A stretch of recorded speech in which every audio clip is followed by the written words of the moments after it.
Preston Vance walked into the settlement, wearing a suit that cost more than most people's cars, with his mistress, Tiffany, clinging to his arm like a trophy. He was the face of Vance Global, the city's biggest real estate empire, and he was ready to crush his simple housewife of a partner, Vivian, with a pitiful alimony offer. He expected tears. He expected begging. He expected her to crumble. But when the doors opened, Vivian didn't walk in with a tissue. She walked in with a team of forensic accountants and a single, terrifying red binder. Preston thought he was the shark, but he was about to discover he had been swimming in her ocean all along. The conference room on the 45th floor of the Sterling & Associates law firm offered a panoramic view of the Chicago skyline, a skyline that Preston Vance liked to believe he owned. He stood by the floor-to-ceiling window, adjusting the cuffs of his bespoke Italian suit. He checked his reflection in the glass, smoothing back his silver fox hair. He looked every inch the tycoon, powerful, untouchable, and currently incredibly bored. Sitting at the long mahogany table behind him was Tiffany Banks. She was 24 years old, a former fitness influencer, and the woman Preston had decided was better suited for his public image than his wife of 20 years. Tiffany was currently busy scrolling through her phone, loudly tapping her acrylic nails against the screen. "Babe," Tiffany said, popping a piece of gum, "do you think we can get the beach house in the settlement? I was looking at decorators, and the current vibe is just so dusty. It smells like old books and sadness." Preston turned, flashing his signature charming smile, the one that had closed billion-dollar deals, or so he told the press. "Tiffany, darling, we aren't just getting the beach house. We're getting everything. Vivian doesn't have the stomach for a fight. She's soft. She's spent the last 2 decades baking cookies and volunteering at the library. She doesn't know the first thing about asset liquidation or offshore holdings." He walked over and kissed Tiffany on the forehead. "Besides, the prenup is ironclad, and the business is in my name. Vance Global is mine. She's lucky I'm generous enough to offer her the condo in the suburbs and a monthly stipend." Sitting across the table, Preston's lawyer, Derek Sterling, didn't look as relaxed. Derek was a man who billed $600 an hour and had seen enough divorces to know that quiet wives were often the most dangerous.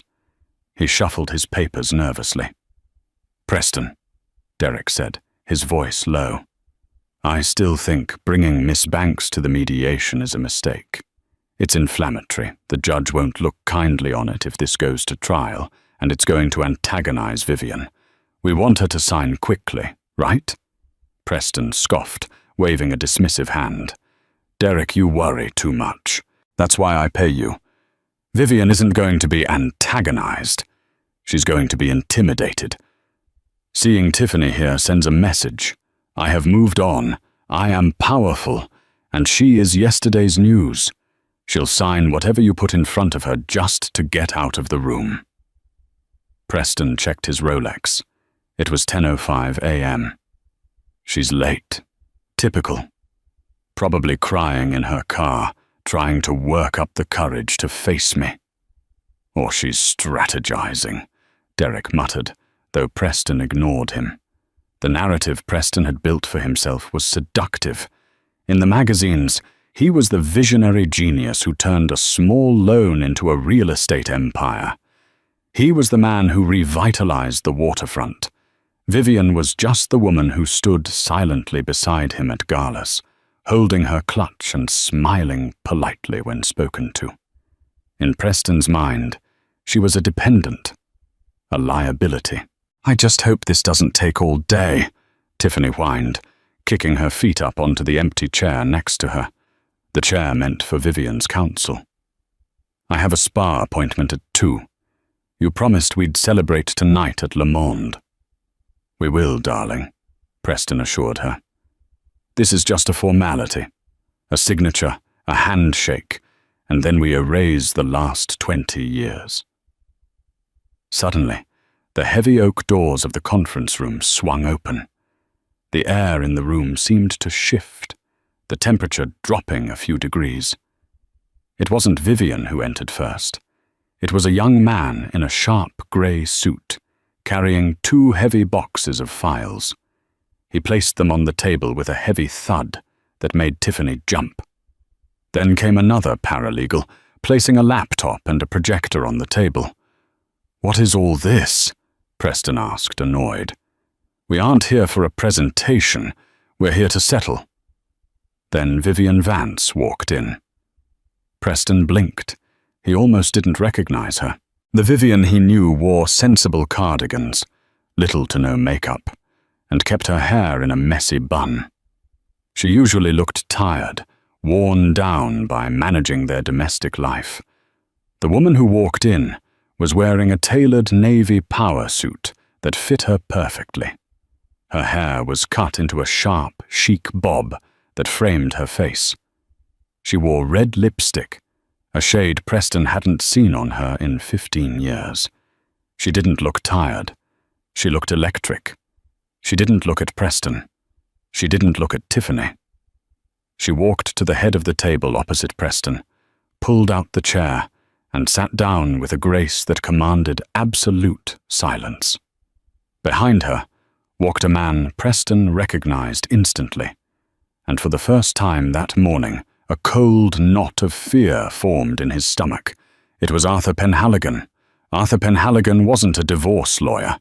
He was a corporate shark, a litigator known for destroying hostile takeovers and burying CEOs in federal investigations. He was the kind of lawyer you called when you wanted to burn a company to the ground, not when you wanted to split a retirement fund. "Mr. Penhaligon." Derek Sterling stood up, his voice cracking slightly. "I wasn't aware you were representing Mrs. Vance. This is a family law matter." Arthur Penhaligon smiled, but it didn't reach his eyes. He set his leather briefcase down. "Sit down, Derek. This stopped being a family law matter the moment your client decided to defraud his primary investor." Preston laughed, a harsh, barking sound. "Investor? What are you talking about? Vivian is my wife, not a shareholder. She doesn't own a single share of Vance Global." Vivian finally looked at him. Her eyes were cold, hard flint.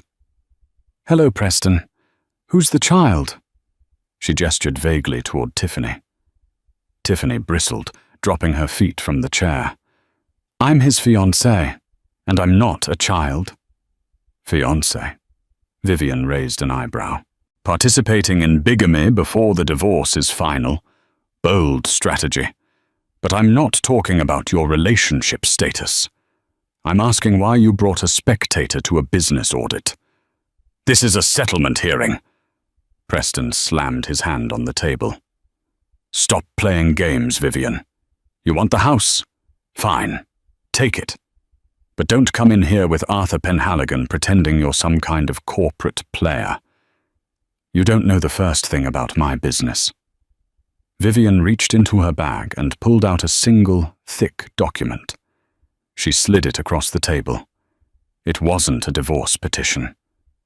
"I know everything about the business, Preston," she said, her voice smooth as velvet.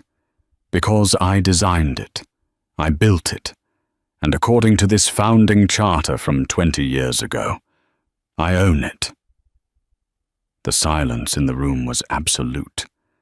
Even the hum of the air conditioning seemed to stop. Preston stared at the document in front of him, but he didn't pick it up. He wouldn't give her the satisfaction. "You're delusional," Preston sneered, leaning back in his chair, trying to regain his composure. You built Vance Global? Vivian, be serious. While I was out there meeting with zoning boards and securing loans from the bank, you were home deciding what color napkins we should use for dinner parties." Tiffany giggled, covering her mouth. "That's actually kind of sad. She thinks she has a job." Vivian ignored the girl entirely. She turned her gaze to Derek, Preston's lawyer. Mr. Sterling, as an officer of the court, I assume you've done your due diligence regarding the origins of Vance Global. Specifically, the initial capital injection and the intellectual property rights regarding the Skyline algorithm that the entire company is based on. Derek blinked, looking confused. The Skyline algorithm? That's Preston's proprietary method for predicting real estate trends. He developed it in 2005.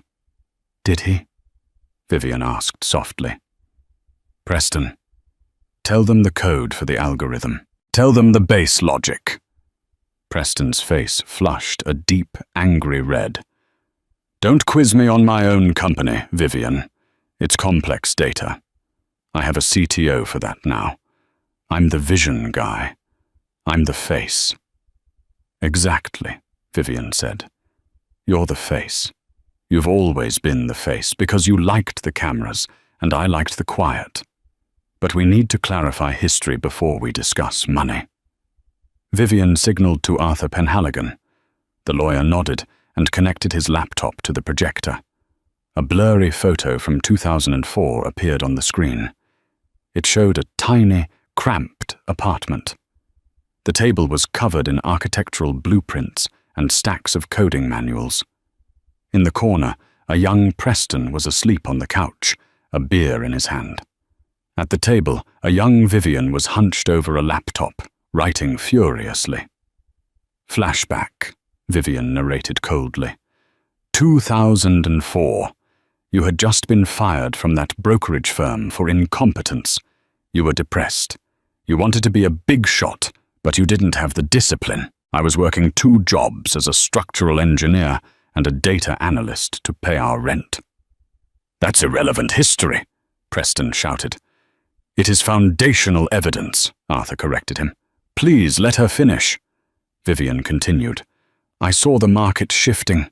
I wrote the code that analyzed urban development patterns. I created the business plan for Vance Global, but when it came time to pitch to investors, nobody wanted to listen to a 24-year-old woman in 2004. They wanted a shark. They wanted a man in a suit. She looked at Preston with a mixture of pity and disgust. So I dressed you up. I taught you the script. I explained the numbers to you every single night until you could repeat them like a parrot. We made a deal, Preston. I would be the brains, the silent partner, the operator. You would be the face. We agreed it was for our family. For our future. That was a verbal understanding, Preston sputtered, sweat beginning to bead on his forehead. Even if that were true, which it isn't, it doesn't matter legally. The company is incorporated in my name. I am the CEO. You are the spouse. Spouses get alimony, not equity. You really didn't read the documents I made you sign back then, did you? Vivian asked, a small, dangerous smile playing on her lips. You were so eager to play the big shot CEO that you just signed wherever I pointed. Arthur Penhaligon cleared his throat. Mr. Sterling, if you look at the document in front of you, Exhibit A, you will see the original incorporation charter of Vance Global. Please turn to page 14, paragraph 3, subsection B. Derek Sterling opened the document. His hands were shaking slightly. He flipped to the page. He read it. His face went pale. He read it again. Oh my God, Derek whispered. What? Preston snapped. What does it say? Derek looked up at his client, his eyes wide with horror. Preston, this isn't a standard incorporation. It's a specialized trust structure. It lists Preston Vance as the operating manager and public representative. So I'm the manager. I run it, Preston yelled. Keep reading, Vivian commanded. Derek swallowed hard. It lists the sole beneficiary and holder of intellectual property rights as Vivian Vance, and it lists the veto power over all executive decisions as belonging to the creator of the IP. Preston snatched the paper from Derek's hands. He stared at the words, but they swam before his eyes. "This is fake. You forged this." "It was notarized in 2005, filed with the state. And here is the kicker, Preston. It has been renewed every year," Vivian said. "By you." "I never renewed this." "You sign a stack of documents every January that I put on your desk," Vivian said calmly. "You never read them. You're too busy planning your golf trips or buying jewelry for your assistants." She glanced at the diamond bracelet on Tiffany's wrist. "By the way, Tiffany, that bracelet was bought with company funds. Technically, since I am the majority owner of the assets, you're wearing stolen property." Tiffany gasped and clutched her wrist. "Preston, do something. She's calling me a thief." "Shut up, Tiffany," Preston hissed, his charm completely evaporated. He glared at Vivian. "So what? You found a loophole. You tricked me into signing over the company 20 years ago. A judge will throw this out. It's coercion. I've been running this company for 2 decades. I built the relationships. I made the deals." "Did you?" Vivian stood up. She walked over to the boxes the paralegal had brought in. She opened the top one. It was filled to the brim with yellow notepads, printed emails, and journals. "Every major deal Vance Global has made in the last 10 years, Vivian said, pulling out a binder labeled The Waterfront Project. "You came home complaining you couldn't close the deal. I stayed up all night, drafted the counter-proposal and put it in your briefcase the next morning. You took credit." She pulled out another binder. The merger with Cobalt Group. "You wanted to sell. I told you to hold. I wrote the speech you gave to the board that saved the company." She dumped the contents of the box onto the table. It was a mountain of proof. Handwriting that matched hers. Dates that aligned with every major success the company had ever had. "I didn't mind being in the shadow, Preston," Vivian said, her voice dropping to a whisper that sounded like a thunderclap in the quiet room. "I was happy to let you shine because I thought we were partners. I thought we were building a life. But then you started treating me like an employee you could fire. You brought her," she pointed at Tiffany, "into our bed. And then you tried to offer me pennies for an empire I built with my bare hands." Vivian leaned across the table, getting right in Preston's face. "I'm not here for a settlement, Preston. I'm here for a performance review. And you are failing." The air in the conference room was toxic. Derek Sterling, usually the picture of composure, was furiously texting on his phone, likely checking his malpractice insurance policy. Preston Vance, however, had moved past shock and into a state of volatile aggression. He was a man who had been told yes for 20 years. Hearing no wasn't just an annoyance, it was a glitch in his reality. "Performance review?" Preston laughed, though it sounded more like a choke. He stood up and buttoned his jacket, attempting to reclaim the physical dominance of the room. "You've lost your mind, Vivian. You think because you helped with some paperwork in the early days that you own me. I am Vance Global. My face is on the billboards. My handshake built the towers." He turned to his lawyer. "Derek, get security up here. Have her removed. She's trespassing on a private negotiation. And get a restraining order. She's clearly mentally unstable." Derek looked up from his phone, his face pale. "Preston, I can't do that." "Why the hell not? You work for me." "Because," Arthur Penhaligon interjected, his voice deep and resonant. "Technically, Derek works for the corporation. And according to the documents we just presented, Mrs. Vance is the controlling entity of that corporation. If anyone is trespassing here, Preston, it's you." "I am the CEO," Preston roared. He grabbed the conference phone in the center of the table and stabbed the button for his executive assistant, Jessica. "Jessica, get security to the Sterling conference room immediately. We have a hostile situation." The speakerphone crackled. "I'm sorry, Mr. Vance." Jessica's voice came through, sounding strangely distant. "I can't do that." "What do you mean you can't? Do you want to be fired?" "I've already been given new instructions." "Sir," Jessica replied, from the chairwoman. Preston froze. He looked slowly at Vivian. She was calmly pouring herself a glass of sparkling water. "Jessica," Vivian said toward the speakerphone, not even raising her voice, "thank you for your discretion.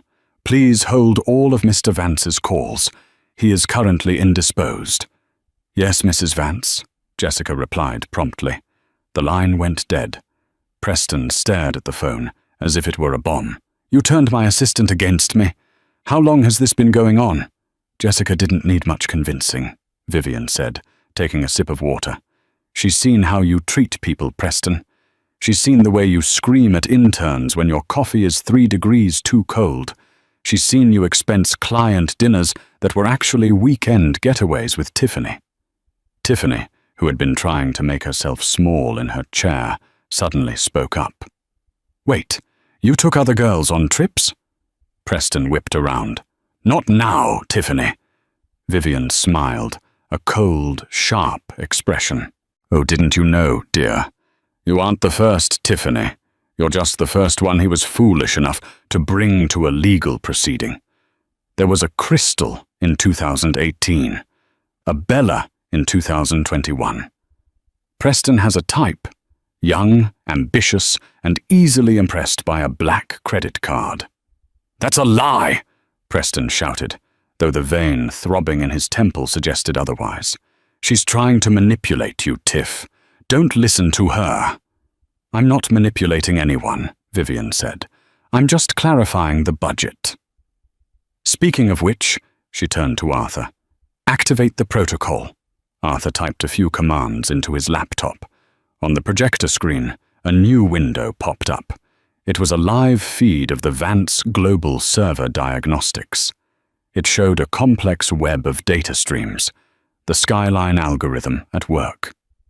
"What are you doing?" Preston demanded. "The Skyline algorithm," Vivian explained, "is designed to predict real estate trends by analyzing microeconomic shifts. It runs the entire company. It decides what land we buy, what prices we set, what contractors we hire. It is the brain of the company." "I know what it does," Preston snapped. "Do you?" Vivian challenged. "Then tell me, Preston, what happens if the source code is disconnected?" "It stops updating." "No," Vivian said. "It activates a failsafe I wrote in 2006. It's called the dead man's switch. If the system detects unauthorized tampering, say a CEO trying to liquidate assets to hide money from his wife, it locks down." Arthur hit the Enter key. On the screen, the green data streams instantly turned red. A large padlock icon appeared in the center of the screen. "System locked. Authorization required. Level Alpha." At that exact moment, Preston's phone buzzed. Then Derek's phone buzzed. Then, surprisingly, Tiffany's phone buzzed. Preston pulled his phone out. A notification from his bank, Vance Global Corporate Card ending in 4490, has been suspended.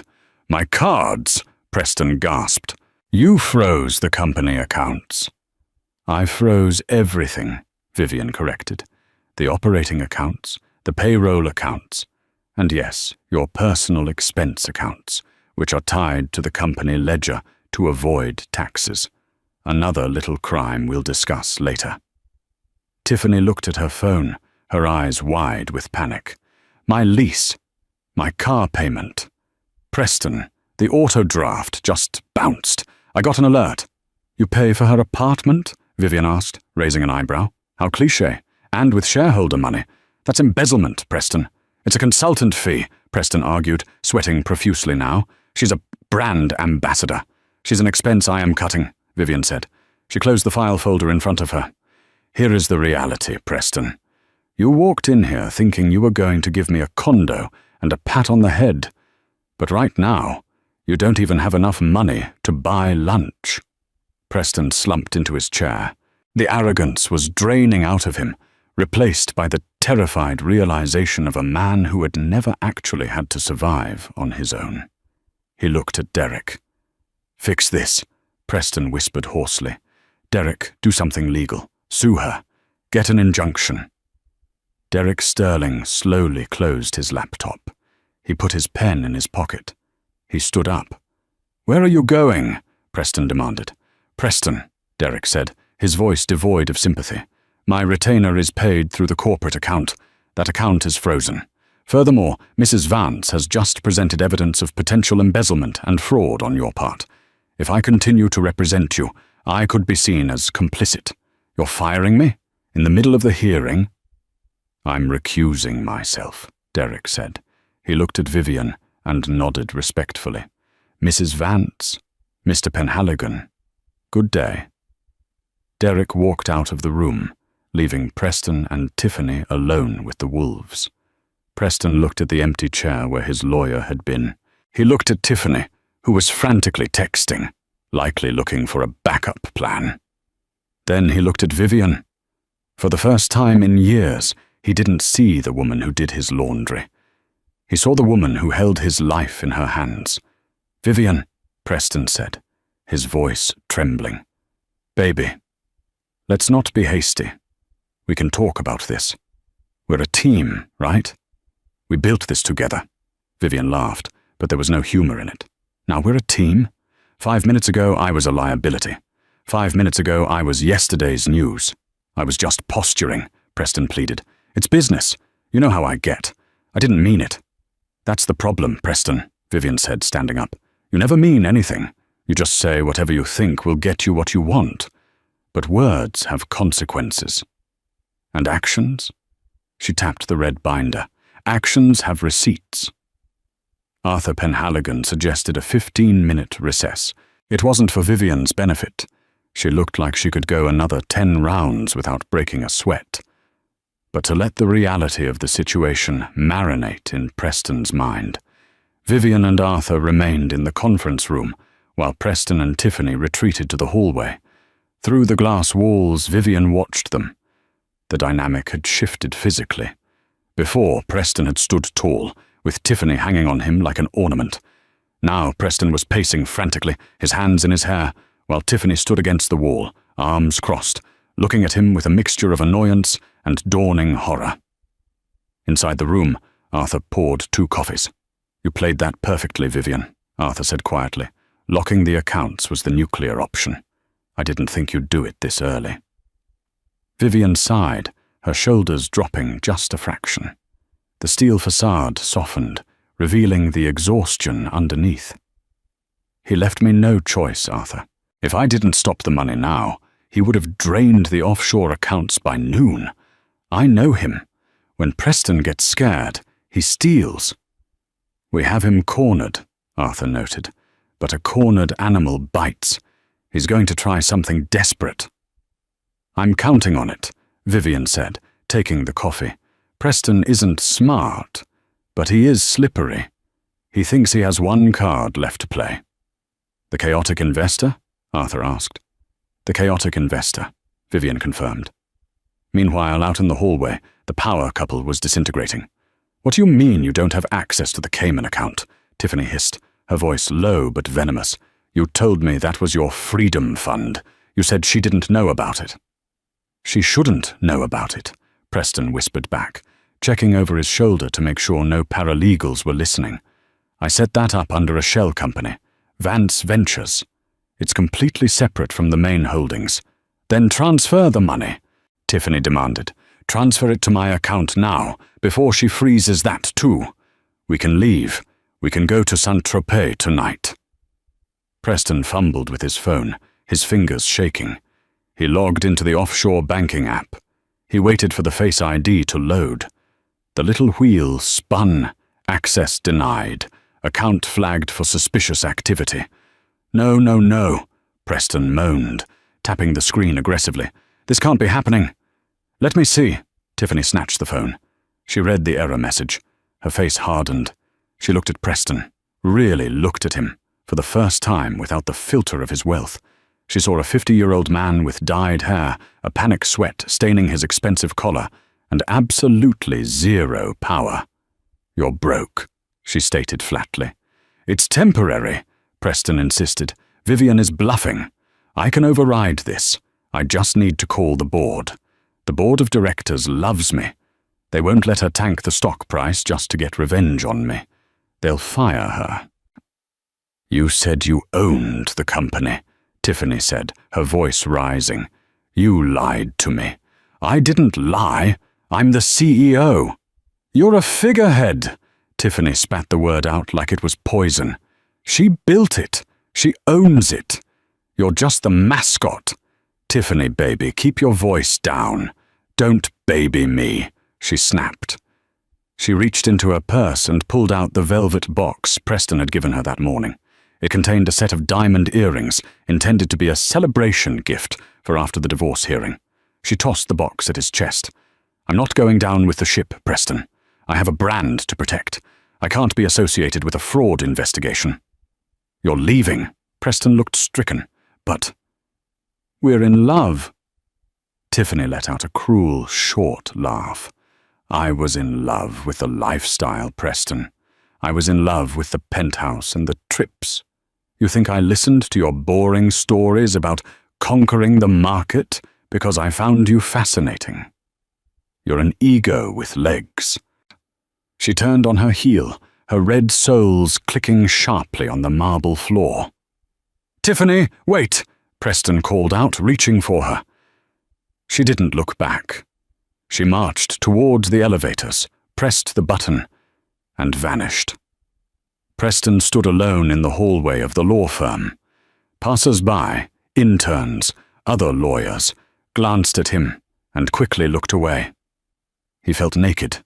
For 20 years his confidence had been armor-bought with Vivian's money. Now he was exposed. But desperation breeds creativity. Preston's eyes narrowed. He remembered something Vivian had said. The board. He still had the board of directors. Most of them were his old drinking buddies. He had wined and dined them for years. They didn't know Vivian. They only knew Preston. If he could get them on the phone, if he could spin this as a hostile takeover by an unstable ex-wife, he could get a vote of no confidence against her. He could regain control. He pulled out his phone again. He dialed the number of Charles Whitmore, the chairman of the board. "Charles," Preston said, forcing a jovial tone into his voice when the man answered. "So glad I caught you." "Preston?" Charles sounded confused. "I'm in a meeting. Is everything all right?" "Listen, Charles. We have a situation. Vivian she's having a breakdown. She's hacked the system. She's locked the accounts. She's claiming she owns the IP. It's insane, obviously. I need you to call an emergency vote. We need to override her access immediately before she damages the company reputation." There was a long silence on the other end of the line. "Charles?" Preston asked. "Are you there?" "Preston," Charles said slowly. "I'm not in a random meeting. I'm in an emergency board meeting right now." Preston's stomach dropped. "What?" "We were called into session 30 minutes ago," Charles said, "by Vivian. You're talking to her." "She's not here physically, Preston. She sent over a dossier," Charles said, his voice turning icy. "A very thick dossier. It contains bank transfers, emails, and recordings." "Recordings?" Preston whispered. "Recordings of you, Preston," Charles said, "bragging to your mistress about how you were skimming off the construction contracts to pay for your yacht. Bragging about how the board was a bunch of senile old fools that you could manipulate." Preston closed his eyes. He remembered that conversation. It was 3 months ago. He was drunk on champagne in Cabo. He thought he was safe. "Vivian has proof of gross misconduct, Preston," Charles continued. "We're voting in 5 minutes, and frankly, after what I just read, you shouldn't expect a golden parachute. You should expect an indictment." The line went dead. Preston lowered the phone. He looked back at the conference room. Through the glass, he saw Vivian. She wasn't looking at him. She was reading a file, calm, composed, and utterly victorious. He had one move left. It was the dirtiest move in the book, but he had nothing to lose. He smoothed his hair, fixed his tie, and walked back into the room. When Preston re-entered the room, he didn't look defeated. He looked dangerous. The panic was gone, replaced by a cold, malicious resolve. He sat down, ignoring the fact that his lawyer had fled and his mistress had dumped him. "You think you're so smart," Preston said, staring directly at Vivian. "You think you've won because you have the numbers. But you forgot one thing, Vivian. You forgot about the devastating little secret in the closet." Vivian didn't flinch. "I have no secrets, Preston. My life has been an open book of service to you and this family." "Not your secret," Preston sneered. "Our secret. Or rather, the company's secret." Arthur Penhaligon leaned forward. "Mr. Vance, I would advise you to be very careful about what you say next. Anything said in this room is on the record." "I want it on the record." "The Sun!" Preston shouted. "Let's talk about the frantic cleanup of 2015. The structural failure at the Westside Plaza project." Vivian's expression shifted, just for a microsecond. It was the first time she looked genuinely wary. Preston saw it and pounced. Ah, she remembers. The concrete was substandard. The building was sinking. We had to reinforce the foundation overnight to pass inspection. It cost millions, money we didn't have. He leaned across the table, his eyes gleaming. "I paid off the inspector, Vivian. I bribed a city official to look the other way while we fixed it. It was a felony, and you knew about it. You signed the checks for the consulting fees that were actually bribes." Preston sat back, crossing his arms. "So here is the deal. You unfreeze my accounts, you give me 50% of the company, and you let me walk away with my reputation intact. If you don't, I go to the DA. I turn myself in, and I take you down with me.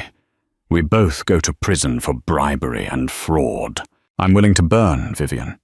"Are you?" It was a classic, mutually assured destruction strategy. If he went down, he would drag the architect down with him. The room was silent. Arthur looked at Vivian, waiting for her instruction. Vivian slowly closed the binder she was reading. She took off her glasses and cleaned them methodically.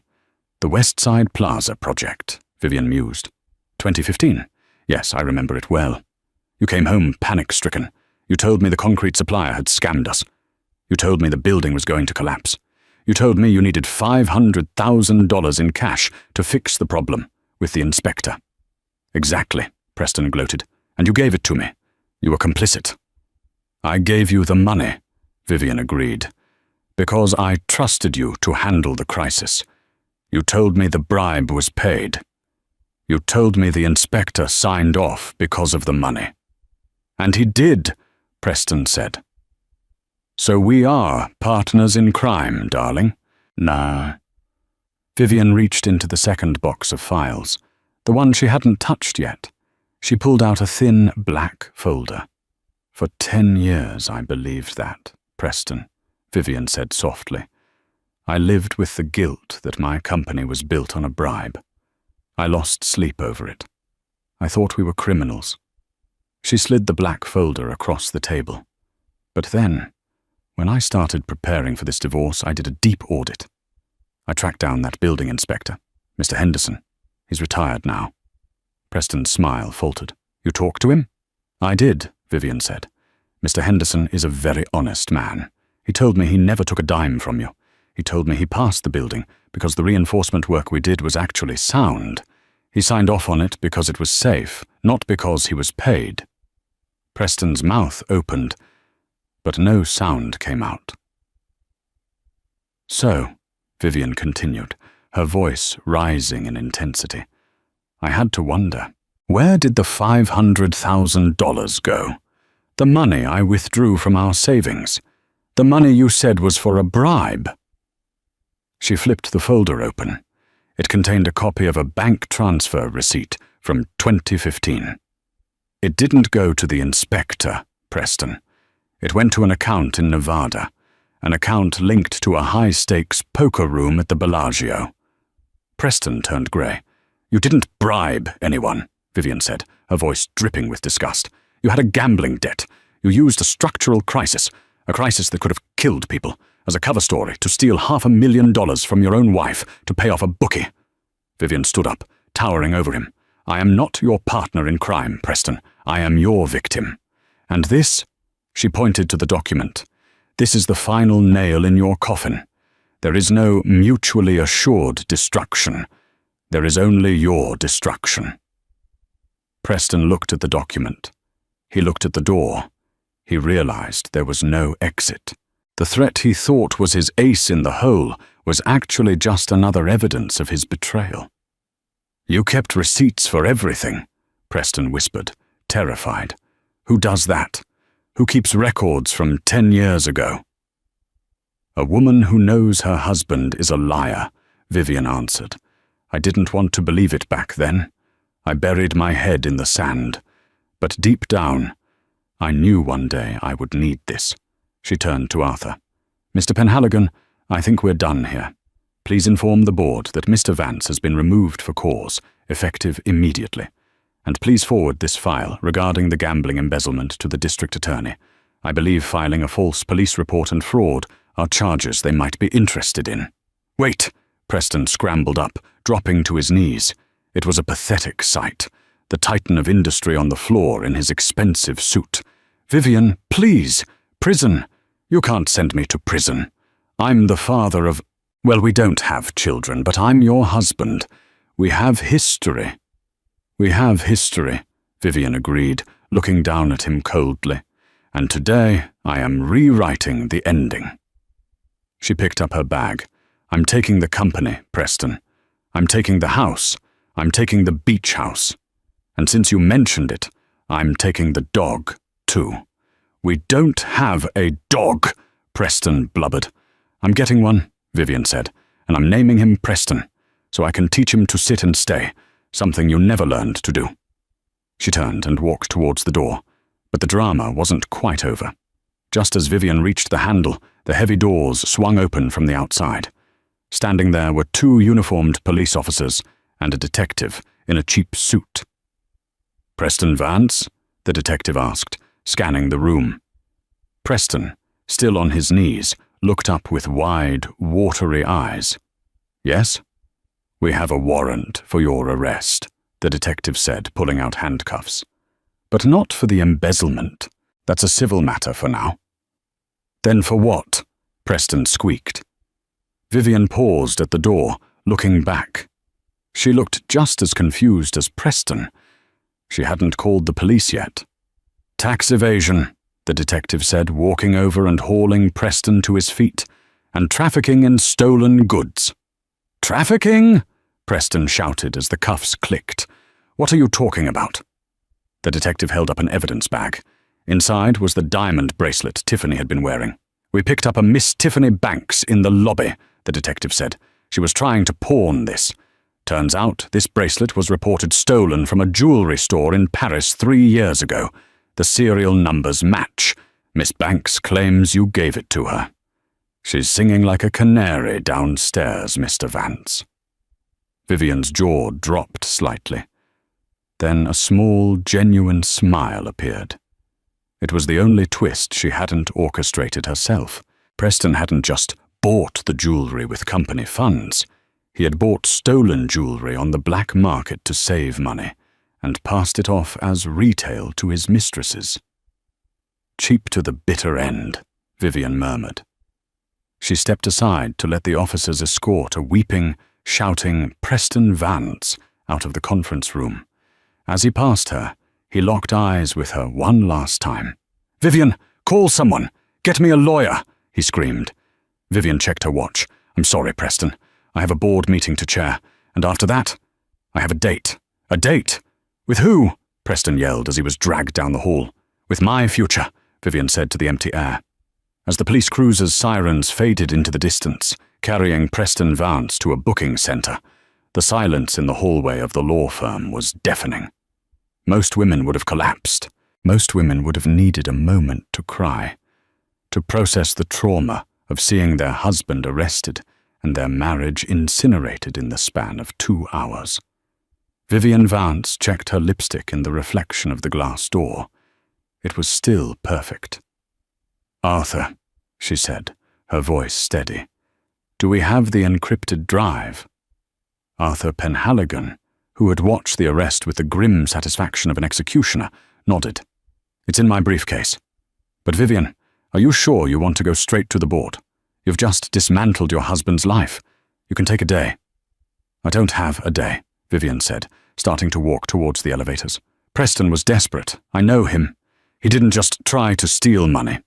If he knew he was going down, he would have set a trap, a poison pill to make sure that if he couldn't have the company, no one could. We need to get to the headquarters before the market closes." They took the elevator down to the garage, Arthur's driver speeding them toward the gleaming glass tower of Vance Global in the financial district. When they arrived, the atmosphere in the building was chaotic. News of the CEO's arrest had leaked to TMZ. Employees were huddled in cubicles, whispering. Phones were ringing off the hook. Vivian walked through the lobby like a storm front. She bypassed the security desk. The guards, recognizing the true power in the room, simply nodded, and went straight to the executive elevator. The boardroom on the 50th floor was filled with 12 men in grey suits. They were the old guard, the men who had drunk scotch with Preston and laughed at his jokes while he burned the company's cash. When Vivian entered, the room went silent. Charles Whitmore, the chairman, stood up. He looked flustered. "Vivian, this is highly irregular. We appreciate you sending the evidence.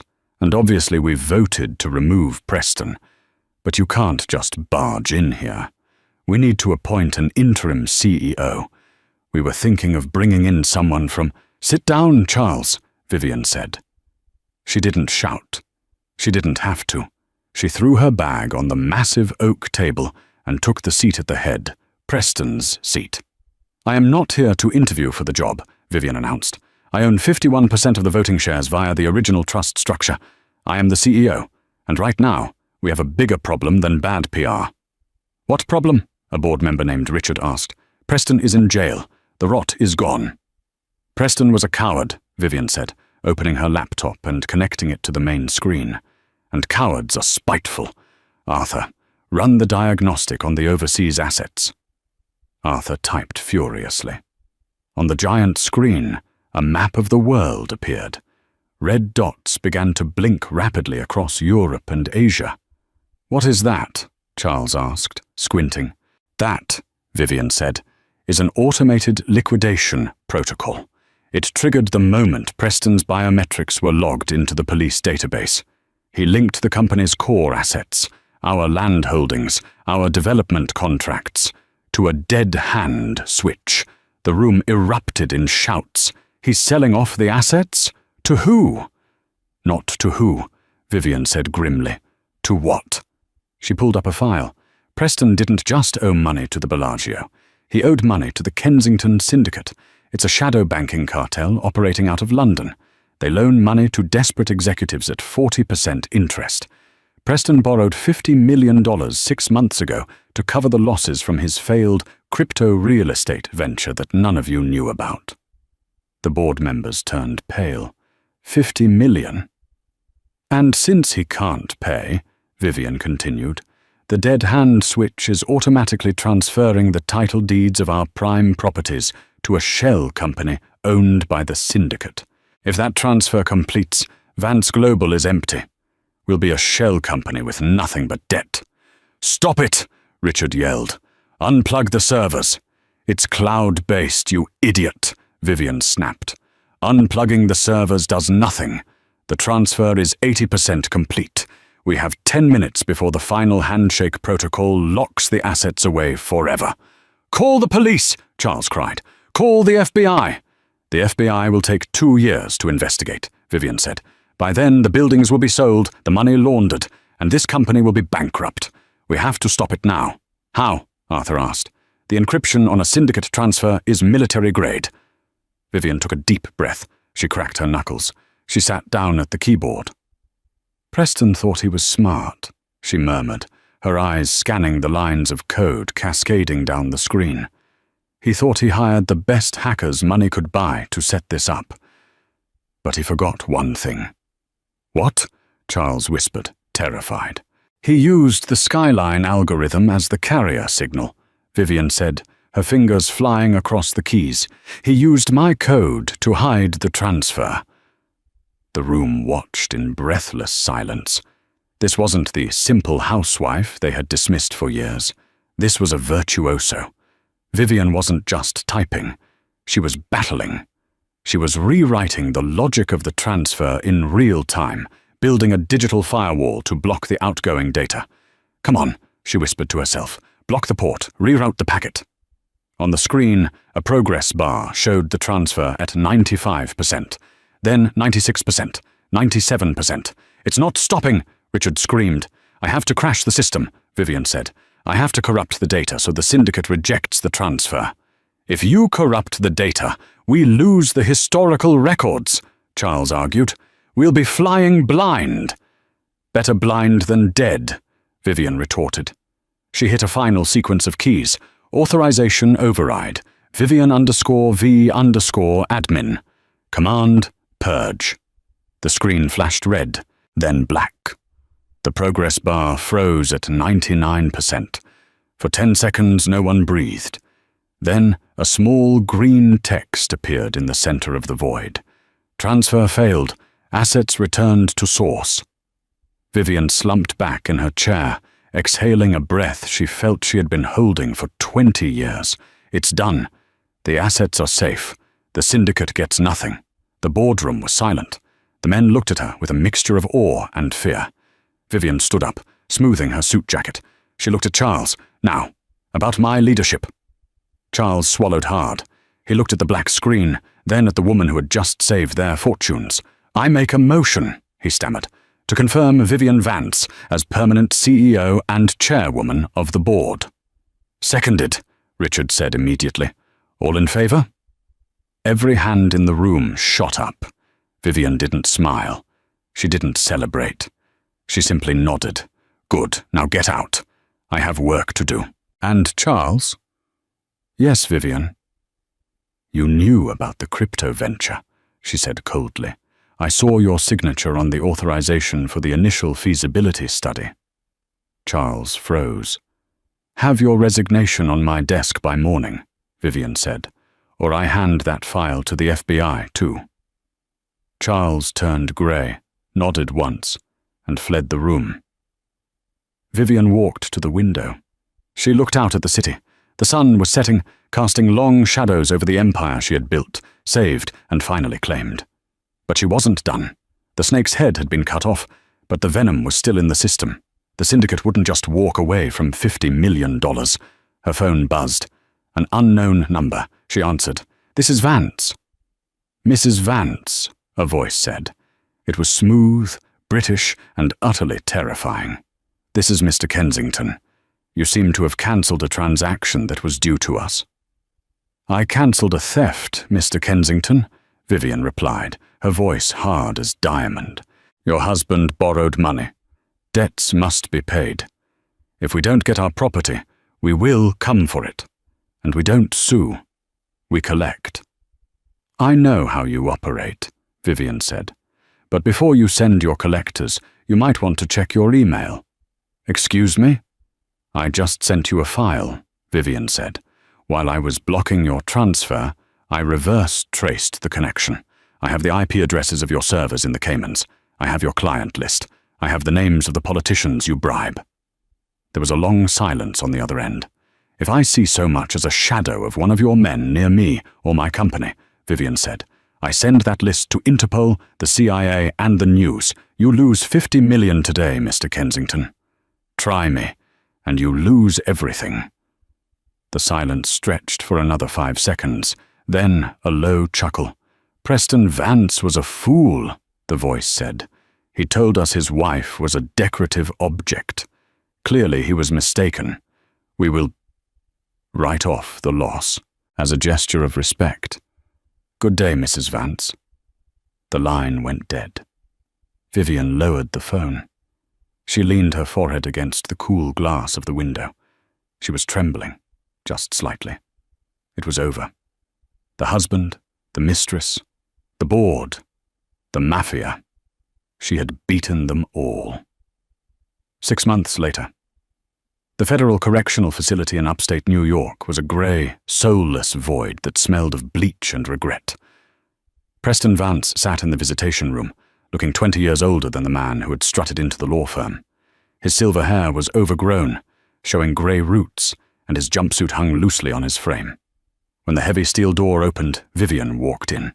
She was the picture of vitality, wearing a cream cashmere coat that cost more than Preston's former bail. She sat down, placing a single leather portfolio on the metal table. "You look good," Preston rasped. "I heard Vance Global stock is up 40%. Business is thriving," Vivian said coolly. "We just launched the Sustainable Energy Initiative. Which brings me to why I'm here. I need the deed to your grandfather's hunting cottage in Vermont. It connects 2 parcels of land I need for a research center." Preston scoffed, a ghost of his old arrogance returning. "Forget it. That cottage is the only thing I have left. My lawyer says with the plea deal for tax evasion, I'll be out in 3 years. I'm going to retire there." Vivian stared at him with pity. "You really don't know, do you?" "Know what?" "You aren't getting out in 3 years, Preston," Vivian said, opening the portfolio. "You're looking at 25. Minimum." Preston went pale. "What? That's impossible." "Tiffany didn't leave town," Vivian revealed, dropping the bombshell. "She turned state's witness. The district attorney offered her full immunity if she handed over her insurance policy. She recorded you, Preston. For 2 years. The arson in Jersey, the Kensington laundering. She gave them everything." Preston slumped back, the air leaving his lungs. She recorded me?" "The new indictment drops tomorrow," Vivian continued. "Racketeering and grand larceny. You'll die in here, Preston." He began to tremble, tears welling in his eyes. "Vivian, please, you have to help me. I'm scared. The syndicate guys are in general population." "I can't get you out," Vivian said, "but I can make it bearable. I know the warden. If you sign over the cottage, I can get you transferred to the low-security wing. Single-cell library job, safe from the gangs." She uncapped a pen. "Or you can keep the cabin you'll never see again, and take your chances in the yard." It wasn't a choice. It was a mercy killing. With a shaking hand, Preston took the pen and signed away his last possession. Vivian took the deed and stood up to leave. "Vivian!" Preston called out, his voice cracking. "Did you ever love me? Or was it always just business?" Vivian paused at the door, looking back at the man she had wasted 2 decades on. "I loved you enough to build you a throne," she said softly, "but you loved yourself too much to sit on it." The door clanged shut, sealing his fate. An hour later, Vivian stepped out of the city animal shelter into the bright Chicago sun. She wasn't alone. Trotting beside her on a leash was a scruffy, 3-legged mutt she had just adopted. "What's his name?" Arthur asked as he opened the door to her limousine. Vivian looked down at the dog, who gazed up at her with pure, unearned loyalty. "Atlas," Vivian smiled, scratching him behind the ears, "because he's going to help me hold up the world." She climbed into the car, the dog hopping in beside her, and they drove off toward the skyline she finally, truly owned. And that is the story of how Vivian Vance turned a betrayal into an empire. She didn't just get mad. She got everything. Preston thought he could discard her like an old receipt. But he forgot that she was the one who balanced the books. In the end, he lost his fortune, his freedom, and his reputation, while Vivian proved that the true power behind the throne isn't the one wearing the crown. It's the one who built the kingdom. I hope you enjoyed this story of high-stakes revenge and corporate justice. If you did, please smash that like button. It really helps the channel grow. Don't forget to subscribe and hit the notification bell so you never miss a new story. And let me know in the comments, what would you have done if you were Vivian? Would you have visited Preston in prison or just let him rot? I'll see you in the next video.